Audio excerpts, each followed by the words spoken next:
cámara su nombre completo y comience su exposición.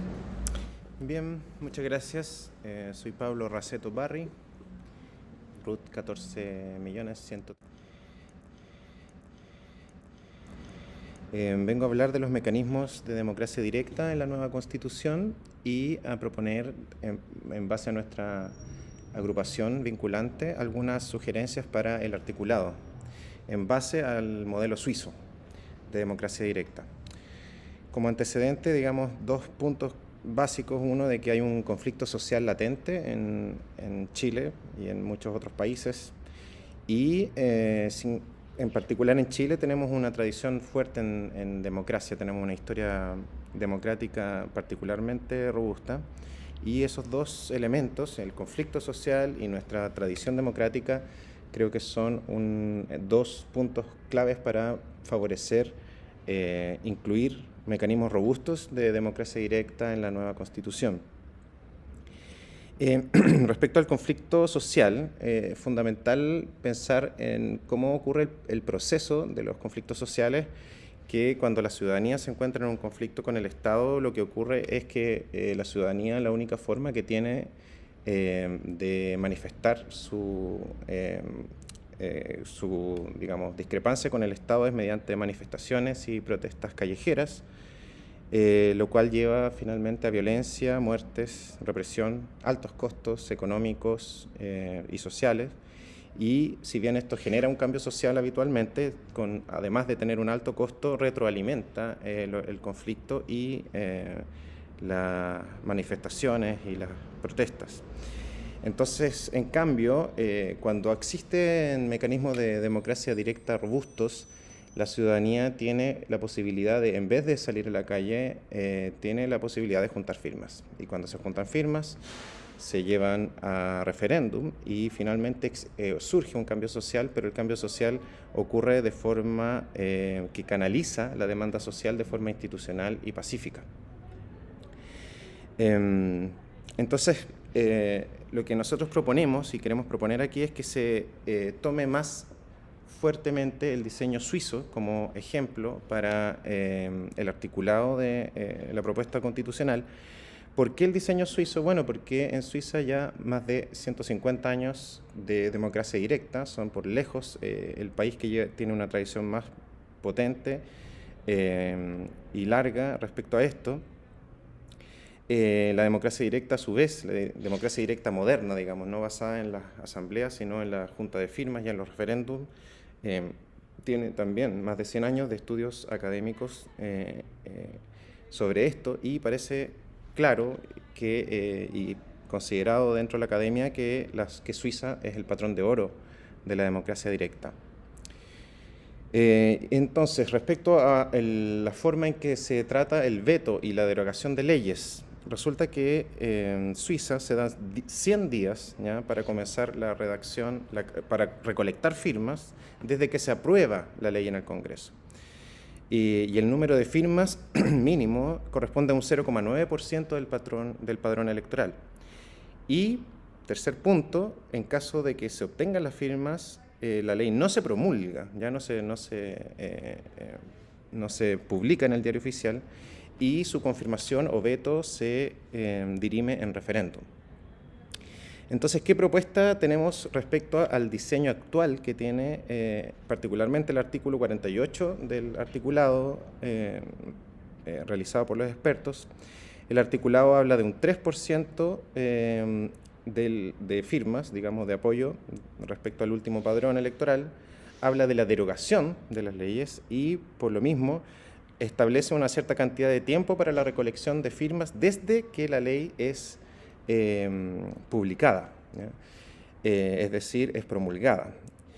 En cambio, ¿qué es lo que pasa en Suiza? En Suiza, la recolección de firmas ocurre antes de que se publique la ley, ¿ya?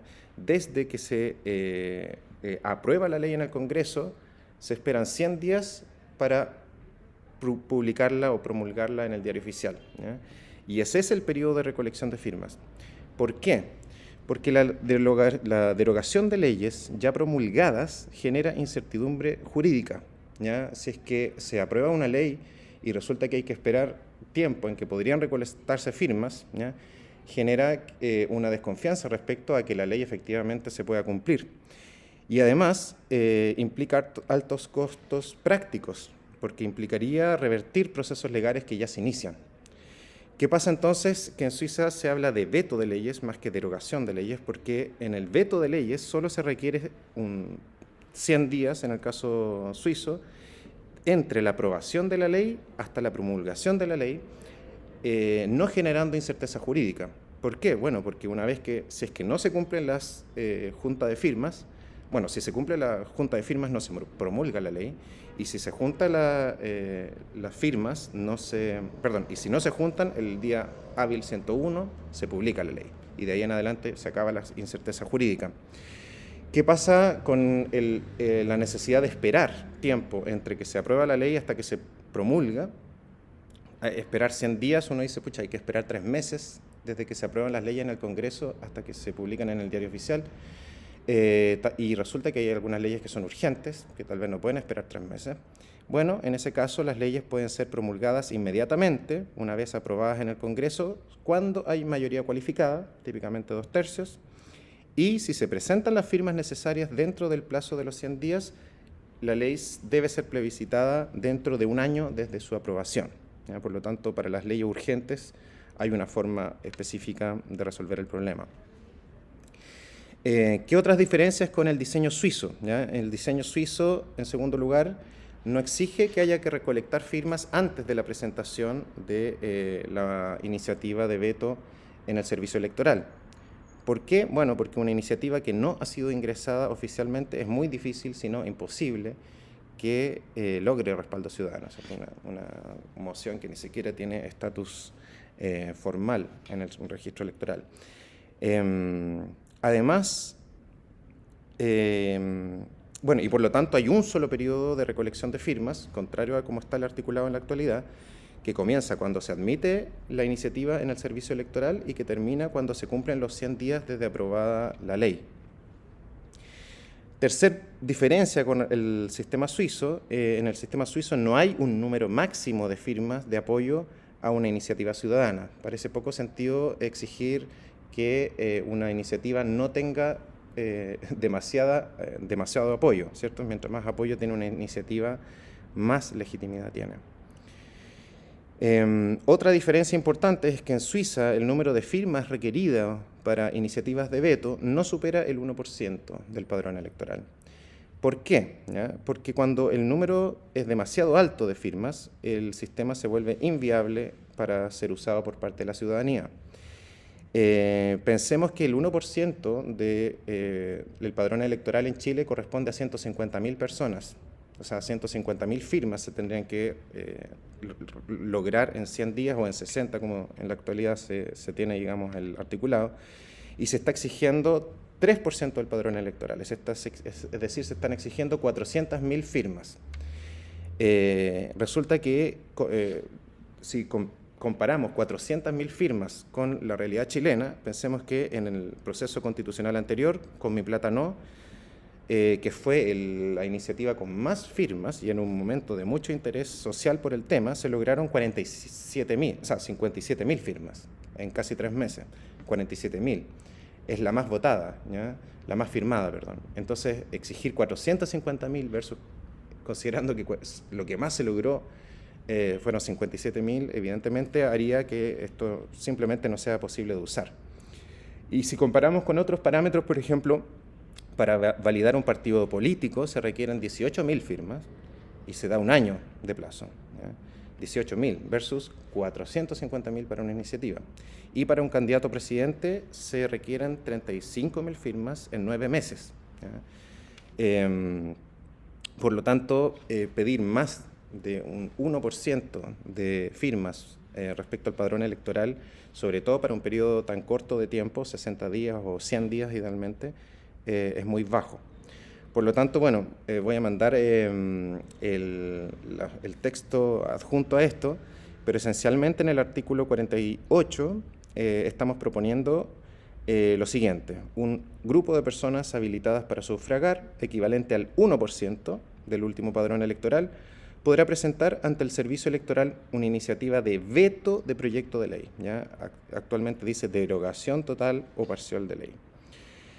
Para que sea votada en un referendo, eso sigue igual, dentro de los 100 días siguientes de su aprobación. ¿Ya? En el texto dice dentro de los 60 días siguientes desde su publicación. ¿Ya?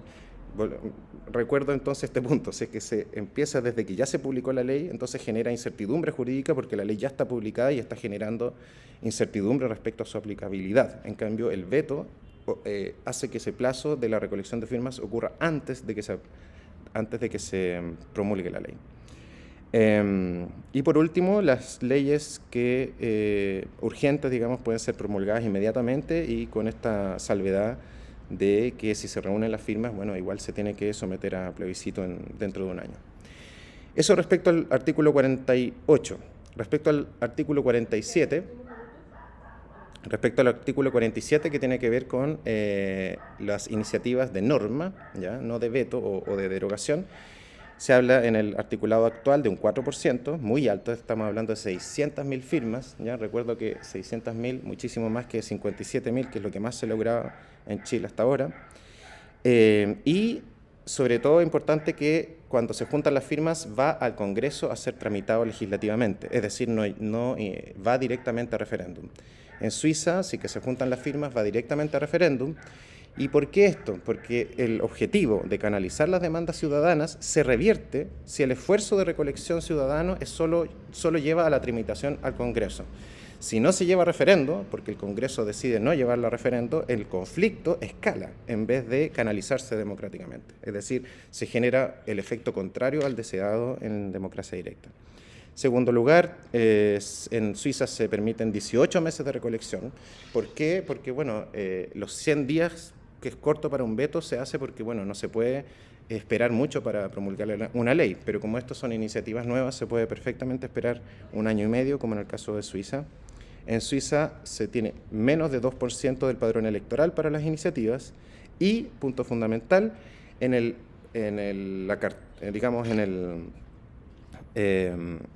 la papeleta del referéndum hay dos opciones, ¿ya? Está la iniciativa ciudadana y está una contrapropuesta de las autoridades, ¿ya? Típicamente una contrapropuesta parlamentaria. No se lleva a referéndum solamente la propuesta ciudadana, ¿ya? ¿Y esto por qué es importante? Bueno, porque la propuesta ciudadana puede ser buena o no, pero si el Congreso, por ejemplo, da una alternativa, eso permite que la ciudadanía tenga una alternativa tal vez aprovechando la expertise de las autoridades. Bueno, y último punto, las iniciativas pueden ser de ley, pero también de reforma constitucional, ¿ya? En cambio, el articulado actual permite solamente para leyes. Así que, bueno, el articulado, como lo tenemos propuesto, cambia estos puntos y lo dejo ahí para enviárselos.